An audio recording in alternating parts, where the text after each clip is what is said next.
Hi, Steffi here.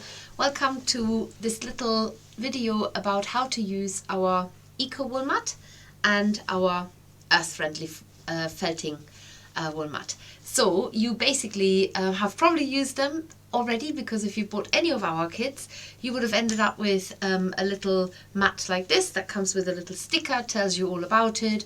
These two mats need to be used on top of each other. These are made exclusively for us in the UK, and they're made from recycled wool, and they are fully compostable in your home compost. Now these are the cheap and cheerful versions. If you are a beginner needle felter and you don't want to invest a lot of money, then go for a nice and more affordable eco wool mat, which is also what we put in our kits, so that our kits are as much plastic free as possible. Most of them are completely plastic free.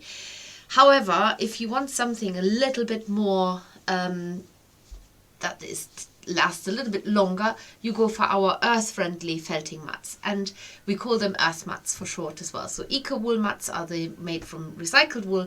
Earth mats are the ones that are made from new wool. They're also made in the UK, and they have a softer top mat and a slightly firmer base mat. Now both of them have got their uses. You can use them on each way round. So the soft one I often use for 3D needle felting, where it doesn't matter so much that if you've got a flat piece on there, it is a little bit more bouncy. But if you're needle felting something that's rather solid, then this is absolutely perfect. For a firmer surface, then you turn it round and you use the slightly firmer base. Now I'm going to show you both of these in action, because they also come in different sizes. So here is just a short, a small example, and I'm going to try and see if I can zoom the camera in a little bit so you can see a little bit more of what I'm actually trying to do here. Just bear with me. But you have here, this is the A6, which is postcard size. Then you've got a square one here, which is the eco wool mat, that only comes in the eco wool mat size. And then you've also got the A5, which is the earth-friendly felting mat. And then we've got here a really big one, doesn't even fit the screen. That's the A3. We've also got a large square, 35 by 35 centimeters. In fact, it's 30 by 30 centimeters, and then an even square, a larger square one, which is 45 by 45 centimeters.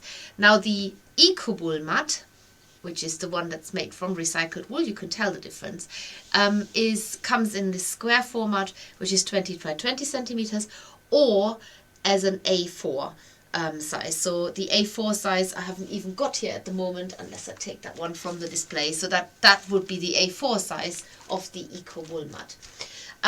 Let's put them to the test. So first of all, what I love having just a surface of just a wool mat. When I work, I just have a whole big surface of a wool mat, and then I often use another smaller wool mat on top of it. It means that I can just poke my needles somewhere here whilst I'm working away here, and I've got that whole surface to work my shape. So I can put different needles there, because I might need a fine needle or medium needle or whatever needle you're using. And then I can just have easy access to the needles, because my whole work surface is basically a wool mat. And I can just use this as a surface, and I stab into it.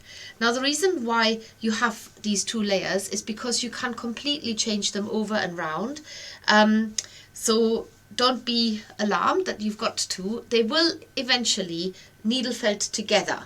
So let's just have a look what happens to a mat when it's been used a lot. So this has been used on the base, and this has been used on the top. Now there will be slight changes in the shape. So the top one sort of broadens out a little bit because it's a much softer wool, and it sort of changes shape more, whereas the firm side does actually stay quite well in shape and doesn't change too much. Now if you've got bits of wool on there, you can of course pick it off. That's always recommended. Or you can use one of our rubber brushes and brush it off as well. Now we've got a new contraption that is at this time of me filming it is not available yet to purchase on our online shop, but I will show it to you anyway, because I do love it. It looks like this, and it makes the mat even cleaner. Now the only thing I will say is don't use it all the time, because it also takes off a little bit more of the actual wool mat. But if you want to give it a really good fresh look, then use this by all means. Now I've just cleaned the firm base, and now I'm going to clean with either. I'm going to clean the top base. So the wool will come off. There will be a certain amount of contamination, and that will always happen. You can also, just giving you ideas, you can cover it with a felt sheet. So these felt sheets that we sell, they work perfectly well, even to let extra, even though you've got the extra layers. And I'll just show you how well these wool mats work with the Clover 5 needle tool. So it's quite without any problems can I stab in through that picture all the way through to the surface here. Now when I'm working on something flat, I usually tend to use the slightly firmer base, and that has been recommended to us by professional needle felters. Actually, when we sent the mats out, they said, do you know what, I really like using that firmer surface when I'm working on a flat shape. So whether you are making little flowers, or whether you are working on a picture, or maybe you are working on something else entirely. Either way, you will find your perfect surface, because the thing with felting mats, it's as personal as needles are. You will find a way of how you want to use it, whether you want to use it as just a doubled up layer like this, or whether you have lots of them sandwiched together. The nice thing about these also is, and I'm just going to go back to the overhead camera, is that they're quite easy to cut. And sometimes you need to cut shapes to get into certain little areas where it's really hard to felt into. So say for example you're felting a hat, and you can cut a shape out of this and pop it inside, and then felt onto it, around it. And that is the advantage of using these wool mats. Now we have, many years ago now, we have ditched the foam mats, and without sounding too patronizing, they really aren't good for the environment. It doesn't matter whether it's recycled foam or not, it's still not good for the environment, because at some point it ends up in the landfill. There's only so much recycling you can do, whereas with these wool mats, they don't need to go into landfill, and even if they did, they just break down into organic matter, because it's wool. And we all know you even put wool in your garden to keep the slugs away, and it covers up the soil, it stops the weeds from coming up, and all the rest of it. It's even used as a very environmentally friendly packaging. So now you've got the opportunity to do a little bit of good and get rid of the foam mats. And of course, remember, when you buy our kits, you do get a little mat. Here it is. Depends on the project. Sometimes you do get a larger mat. So for example, our landscape pictures, you get a 10 by 15 centimeter mat in there. You don't have to use a small one like this. It all depends on the actual project. But let's go back to the eco wool mat. So the eco wool mat is actually is needle felted in the factory, and it is needle felted onto a Hessian fabric. So you can see sometimes there's sort of strands of jute coming out, that there is absolutely nothing wrong with that. And sometimes you see little discolorations, because these mats are actually made from recycled wool, and some of it might have been a jumper before, some of it might have been your woolly socks. Who knows? We'll never know. What I like about these is they're also felt together. So if you stab into them and you want them to become one thick mat, you can just felt across and over, and they become one quite easily, and so that's really great to use. Now they also work absolutely fine with 2D needle felting, and they work absolutely fine with 3D needle felting, because you just need a barrier so that your needle doesn't stab into the table or into your lap or whatever you're doing. They also work really well with any other kind of multi-tool. So you can use the Prim multi-tool, works really well. You can use the 3 needle pen, which either the unbranded one or the clover one. They all work really well. Now the one thing I will say is, if you've got one of these, this is a 7 needle felting tool and typically is used with a brush mat. You can use it on here, but even on the Eco Wool mat it is quite a force. And if you've got another barrier, it becomes quite hard. And therefore we actually don't recommend these tools anymore. We'll just say go straight to the 5 needle clover tool, because you can also use it on 3D needle felting. These tools here are not so suitable to use on any of our mats, I am honest with you.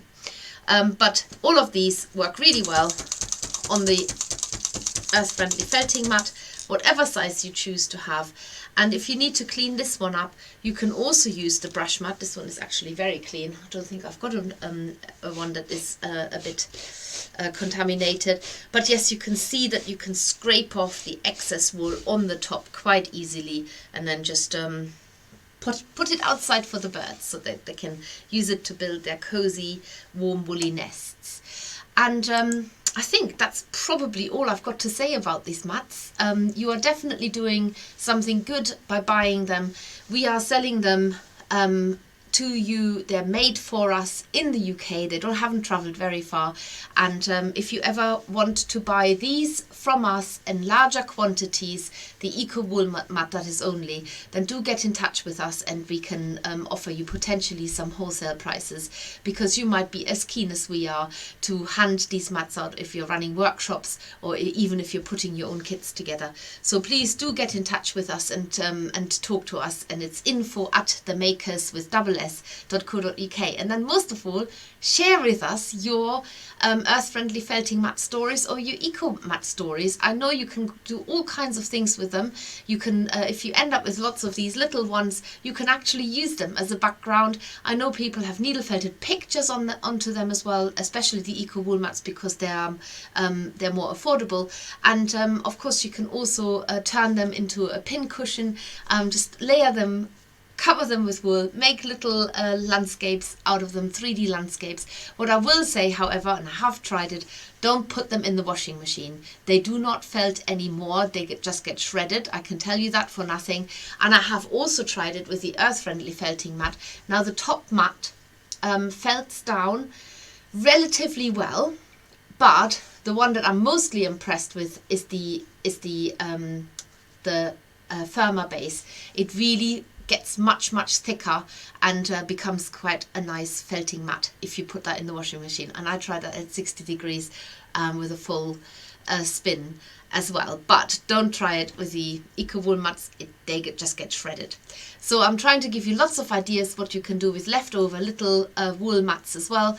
Incorporate them into your needle felting, because after all it's just wool that you're already using for your day-to-day projects. So if you want to find out more about the earth-friendly felting mat, make sure you follow Everyone a Maker, that side, Everyone a Maker on our Facebook.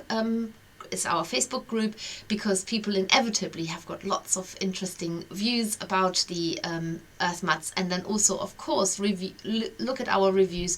We've had some fantastic reviews on our website as well.